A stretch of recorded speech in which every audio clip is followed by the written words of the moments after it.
நாடாளுமன்ற தேர்தல் இரண்டாவது கட்டமா கர்நாடகா, கேரளா, பீகார் அது மாதிரி நிறைய மாநிலங்களில் வந்து நடந்து முடிஞ்சிருக்கு. ஸோ இப்போ நிறைய பேர் வந்து ஓட்டு போட்டிருக்காங்க. அரசியல்வாதிகளும் சரி, சினிமா பிரபலங்களும் சரி, பொதுமக்களும் சரி, நிறைய பேர் வந்து ஓட்டு போட்டிருக்காங்க.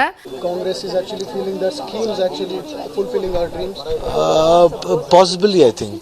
I don't know, but possibly I think. But thing is, you need that changes, no? கர்நாடகாவுடைய சிஎம் சித்தராமையா அவர் வந்து அவரோட வாக்கை செலுத்தியிருக்காரு. அதுக்கப்புறமா பினராயி விஜயன் இருக்கார் இல்லையா, கேரளா சிஎம், அவரும் வந்து ஓட்டு போட்டிருக்காங்க. എന്നാണ് പ്രധാനമന്ത്രി പറയുന്നത്? ഏത് കേരളത്തിൽ കിട്ടുമെന്ന് പ്രധാനമന്ത്രി പറയുന്നത്? അതില് 0 ഉണ്ടാവും, മറ്റേ ഒന്നുണ്ടാവില്ല. അത് മാത്രം. அதே மாதிரி மத்திய நிதியமைச்சர் இருக்காங்க இல்லையா, நிர்மலா சீதாராமன் அவங்களும் வந்து லைன்ல நின்று ஓட்டெல்லாம் போட்டுட்டு அப்படியே மக்களை பார்த்துட்டு வந்திருக்காங்க. Last 10 years is performance of this government is definitely in the minds of the people. ISRO scientist Somnath அவர்களும் வந்து அவரோட வாக்கை செலுத்தியிருக்காரு. அவரோட வாக்கை செலுத்தினதுக்கு அப்புறமா அவர் சொல்றாரு, நம்ம ரெஸ்பான்சிபிலிட்டி தான் இந்த டெமோக்ரஸியில் இன்னதான் நம்ம ஒரு ஃபர்ஸ்ட் ரெஸ்பான்சிபிலிட்டி டு செலக்ட் நம்ம ரெப்ரசன்டேட்டிவ்ஸ். அதுக்கு எதுவுமே மடி விசாரிக்காதங்க come out and then do it. திரிஷூரோட ஸ்டார் கேண்டிடேட் இருக்கார் இல்லையா, இப்போ 90s கிட்ஸ்க்கு சொல்லணும்னா தீனா படத்தில் அஜித் அவர்களுக்கு அண்ணன் அப்படின்னு சொல்லணும். இது 2K கிட்ஸ்க்கு அப்படி சொல்லணும்னா ஐ படத்தோட வில்லன் இருக்கார் இல்லையா, ஸோ அவர் தான். I think you will see the people's heart. I will see, or the nation will see, participation of Kerala in the national development movement. So the heart will bloom in Trichur and such other constituencies in the state.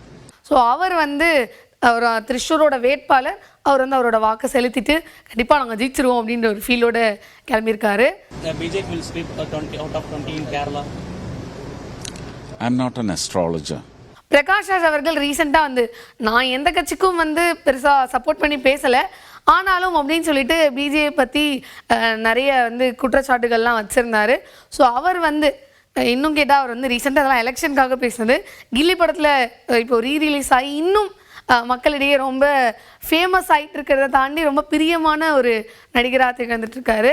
So அவர் வந்து அவரோட வாக்கை செலுத்திட்டு மக்களுக்கு வந்து சொல்கிறாரு, ஏன்னா நீங்கள் தேர்ந்தெடுக்க போகிறவங்க தான் உங்களுடைய எதிர்காலத்தை முடிவு பண்ணுறவங்க, the rules in the parliament. அதை விட இன்னொன்று என்னதுன்னா, இப்போ ஃபர்ஸ்ட் ஓட்டர்ஸ் இருப்பாங்க இல்லையா, especially young voters, first time voters, ஒரு அற்புதமான அனுபவம். That is the power. And அதோடைய சந்தோஷம், மகிழ்ச்சி உங்களுக்கு கிடைக்கும். அது மட்டும் இல்லாமல் ஒரு மாற்றம் வேணும், ஒரு மாற்றம் வரணும் அப்படின்றதுக்காக வாக்களிங்க. அதாவது அது வந்து இன்னைக்கு இத்தனை பேர் வந்திருக்காங்கன்னா ஏதோ ஒரு மாற்றம் இருக்கு. அதாவது அவங்க துடிச்சிட்டு வர்றாங்க. அதாவது அவங்களுக்கு ஒரு சான்ஸ் கிடைச்சிருக்கு இல்லையா.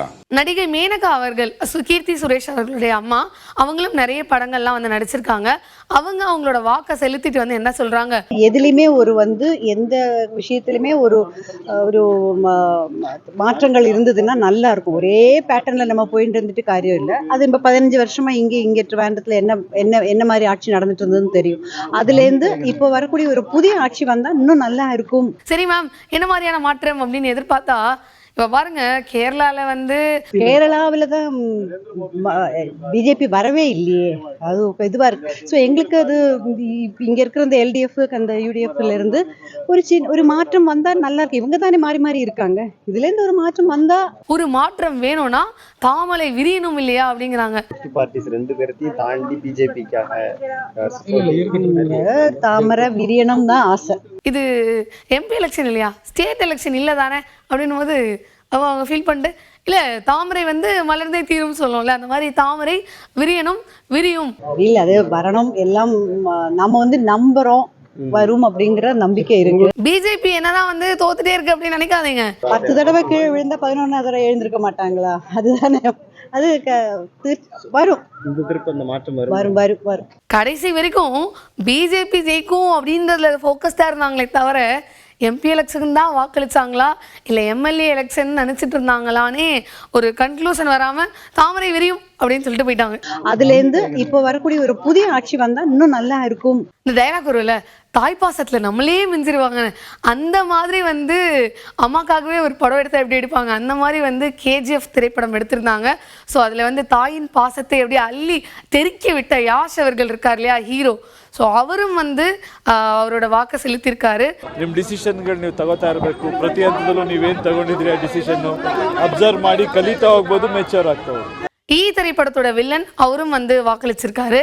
Sir, I think their voicing out should be louder towards what they deserve from the government and the country, sir. திரிபுரால மக்கள்லாம் வந்து போட்ல வந்து ஓட்டு போட்டிருக்காங்க. ஆல்மோஸ்ட் அது பார்க்கறதுக்கு வந்து கட்டுமரம் மாதிரி கொஞ்சம் அந்த பழைய டைப் ஆஃப் போட். ஸோ அதில் வந்து வாக்களிச்சு போயிருக்காங்க. இன்னைக்கு முகூர்த்த நாள் அப்படின்றனால என்னதான் நமக்கு கல்யாணம் ஆனாலும் நம்மளோட கடமையை சரியா செய்யணும் அப்படின்னு சொல்லிட்டு நிறைய மணமகள்கள்லாம் வந்து அந்த மனக்கோலத்திலே வந்து வாக்களிக்கிறாங்க.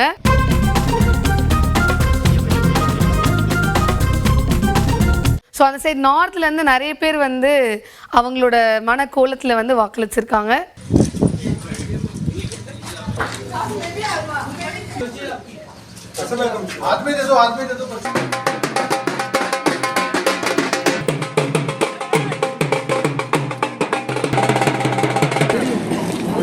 இந்த வாரம் கிச்சன் கேபினட் கண்டிப்பாக உங்களுக்கு இன்ட்ரெஸ்டிங்காக இருந்திருக்கும் அப்படின்னு நாங்கள் நம்புறோம். இதே மாதிரி அடுத்த வாரம் இன்னும் இன்ட்ரெஸ்டிங்காக பல தகவலோடு உங்களை வந்து சந்திக்கிறோம். அதுவரை உங்களை விடைபெறுவது நான் உங்கள் பிரியா.